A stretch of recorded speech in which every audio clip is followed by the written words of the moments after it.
बिस्मिल्लाहिर्रहमानिर्रहीम। अस्सलाम वालेकुम व्यूअर्स, मैं हूं मोहम्मद कमरुज़्ज़मान और आप देख रहे हैं मेरा यूट्यूब चैनल कोरीज़ इंडस्ट्रियल इलेक्ट्रॉनिक्स।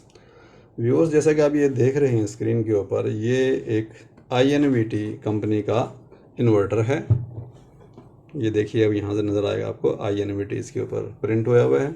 इन्वर्टर है, छोटे साइज़ का है और ये इसका कीपैड डिस्प्ले है। आज हम आपको इसके एक ख़ास पैरामीटर के बारे में बताएंगे जिसके बारे में काफ़ी सारे लोगों को कन्फ्यूजन है। वो पैरामीटर क्या हैं? चलिए आइए इसकी हम नेम प्लेट देखते हैं। तो व्यूअर्स, ये नेम प्लेट है इस इन्वर्टर की और ये इसका मॉडल नंबर है, ये इसकी पावर है, ये इनपुट है और ये आउटपुट है। ये शेनज़ेन कंपनी का बना हुआ है। आज हम आपको बताएंगे इस पावर के बारे में, पावर रेटिंग के बारे में। और पावर रेटिंग आप देखें, इसमें लिखा हुआ है 4.0 किलोवाट और 5.5 किलोवाट। अब दो वैल्यूज़ इसके अंदर पावर रेटिंग की लिखी हुई हैं और आम तौर पर लोगों को कन्फ्यूजन होती है कि ये 4 किलोवाट का है या ये 5.5 किलोवाट का है। कुछ लोग कहते हैं कि ये 4 किलोवाट से लेके 5.5 किलोवाट तक यूज़ हो सकता है। तो इस तरीके से इनकी कन्फ्यूजन है, आम तौर पे लोगों को कन्फ्यूजन होती है। तो आज हम आपको ये कन्फ्यूजन दूर करेंगे और बताएंगे कि ये इन्वर्टर जो है 4 किलोवाट का है या 5.5 किलोवाट का है, या ये दो रीडिंग्स इस पर क्यों लिखी होती हैं। ये बहुत अहम चीज़ है समझने के लिए। तो आपसे रिक्वेस्ट है कि आप जो है वो इस वीडियो को पूरा देखें। छोटी सी वीडियो है, लंबी वीडियो नहीं है, लेकिन आपको ये चीज़ आज इंशाअल्लाह ताला क्लियर हो जाएगी बहुत आसानी से। तो आप इसका मॉडल नंबर जो है वो देखेंगे CHF 100A-004G/5R5P-4। इसके बारे में मोटा मोटा आपको बता देता हूँ।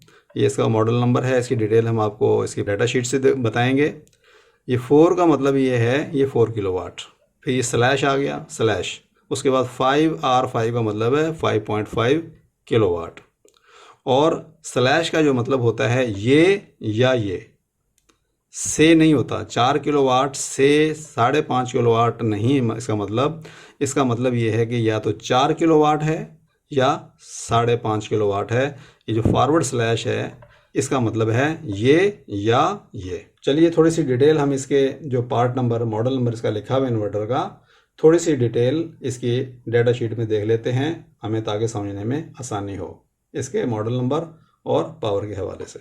व्यूअर्स, ये डाटा शीट के अंदर से वो पेज है जिसके अंदर नेम प्लेट की डिस्क्रिप्शन बताई गई है। ये वही उसी किस्म का मॉडल नंबर है, ये पावर रेटिंग है, इनपुट और आउटपुट। तो जैसा कि इसमें जो मॉडल नंबर लिखा है CHF 100A-7R5G/ या /011P-4 है, तो ये दूसरे मॉडल का इन्होंने मॉडल नंबर लिखा हुआ है। इस मॉडल के अंदर क्या है कि ये 7R5 का मतलब है 7.5 किलोवाट और 011 का मतलब है 11 किलोवाट और दरमियान में स्लैश है। इसका मतलब है कि 7.5 किलोवाट या 11 किलोवाट। हमारे वाले केस में जो हमने आपको इन्वर्टर दिखाया है उसके अंदर यहाँ पर लिखा हुआ है 004 और यहाँ पर लिखा हुआ है 5R5। तो चलिए इसकी हम डिस्क्रिप्शन देख लेते हैं। नीचे में डिस्क्रिप्शन लिखा हुआ है CHF का मतलब है वेक्टर यूनिवर्सल इन्वर्टर और 1 का मतलब है द फर्स्ट जनरेशन, 00 का मतलब है यूनिवर्सल टाइप का है और A का मतलब है इन्हेंस्ड टाइप का है, मॉडिफाइड है, पहले वाले मॉडलों से बेहतर है। उसके बाद 7R5 का मतलब है 7.5 किलोवाट और इसी के साथ ही इन्होंने यहाँ से दिया हुआ है, ये देखिए यहाँ पर आके ये दो मिले हुए हैं। 011 का मतलब है 11 किलोवाट। हमारे वाले केस के अंदर 004 का मतलब है 4 किलोवाट और 5R5 का मतलब है 5.5 किलोवाट। तो व्यूअर्स, इस पेज के ऊपर अगर हम देखें तो ये पहले वाले किलोवाट जो लिखे हुए हैं उसके साथ G लिखा हुआ है और सेकंड वाले किलोवाट के साथ P लिखा हुआ है। P और G का मतलब देख लेते हैं। G का मतलब है कांस्टेंट टॉर्क, P का मतलब है वेरिएबल टॉर्क। तो इसका मतलब ये हुआ कि जो नंबर पहले लिखा हुआ है, जिस तरह इसके अंदर 7R5G लिखा हुआ है, इसका मतलब ये है कि इस नंबर का जो आपका इन्वर्टर है वो 7.5 किलोवाट मोटर के लिए इस्तेमाल होगा, जो कि G टाइप की होगी। G का मतलब है कांस्टेंट टॉर्क। यानी कि ऐसी मोटरें जिनका टार्क कांस्टेंट है, यानी कि जो ही उसको मोटर को ऑन करेंगे तो वो एक ही टार्क के साथ अपना काम करेगी, टार्क वेरी नहीं होगा। और दूसरा जो लोड है वो है पी टाइप। पी टाइप में क्या है, वेरिएबल टार्क, यानी कि ऐसी मोटरें जिनका टॉर्क वेरी होता रहता है। और हमारे वाला जो केस है इसके अंदर ये देखिए जी जो लिखा हुआ है कांस्टेंट टार्क के लिए है, तो आपको 4 किलोवाट का जो कांस्टेंट टार्क की मोटर होगी, जो आपकी जो जितनी भी मोटरें हैं जो कि कांस्टेंट टार्क की हैं उसमें आप 4 किलोवाट तक यूज़ कर सकते हैं। और अगर कांस्टेंट टार्क नहीं है, वेरिएबल टार्क है, तो उसमें आप इसको 5.5 किलोवाट तक यूज़ कर सकते हैं। अब हम थोड़ा सा देख लेते हैं कांस्टेंट टार्क के कौन से लोड्स हैं और वेरिएबल टार्क के कौन से लोड्स हैं। कांस्टेंट टार्क के जो लोड्स हैं जैसे क्रेन्स हैं, हॉइस्ट हैं कोई चीज़ें उठाने के लिए, कन्वेयर्स हैं किन चीज़ों को मूव करने के लिए, लेके जाने के लिए, प्रेस हैं, मिक्सर्स हैं, एक्सट्रूडर्स हैं, क्रशर्स हैं, इस किस्म के जो लोड हैं ये आते हैं कांस्टेंट टार्क के अंदर। हर वक्त उनका टार्क जो है वो एक ही होता है शुरू से लेके आखिर तक। और वेरिएबल टार्क जो है वो आमतौर पे आपने देखा ही है कि हम लोग आमतौर पर इन्वर्टर्स को नॉर्मल इंडक्शन मोटर्स पे लगाते हैं। तो फ़ैन एप्लीकेशंस हैं, पंप्स हैं, पंप के साथ ज़ाहिर है कि मोटर लगी होती है। जब मोटर को हम चलाते हैं तो शुरू में ज़्यादा टार्क आता है, जैसे कि स्टार डेल्टा पे हम लोग इसको लगाते हैं, स्टार डेल्टा हटा के वीएफडी लगाते हैं टार्क को कम करने के लिए। शुरू में टार्क जो है वो ज़्यादा होता है क्योंकि स्टेशनरी लोड होता है। उसके बाद जब मोटर हमारी चल जाती है, हमारा करंट कम हो जाता है, तो हमारा टार्क इसमें वेरी करता है। तो हमारा जो इन्वर्टर है जो कि मैंने आपको दिखाया है, अगर इनमें से किसी में अगर आपने लगाना है तो आप 4 किलोवाट की मोटर तक यूज़ कर सकते हैं। और अगर आपका टार्क जो है वो वेरिएबल टाइप का है, यानी कि पंप या ब्लोअर्स या फैंस हैं आपके, तो फिर आपको 5.5 किलोवाट तक इसको यूज़ कर सकते हैं। अब आपको ये सिलेक्शन कैसे करनी होगी कि इस इन्वर्टर को आप 4.5 किलोवाट पे और 5 किलोवाट पे कैसे चलाएंगे।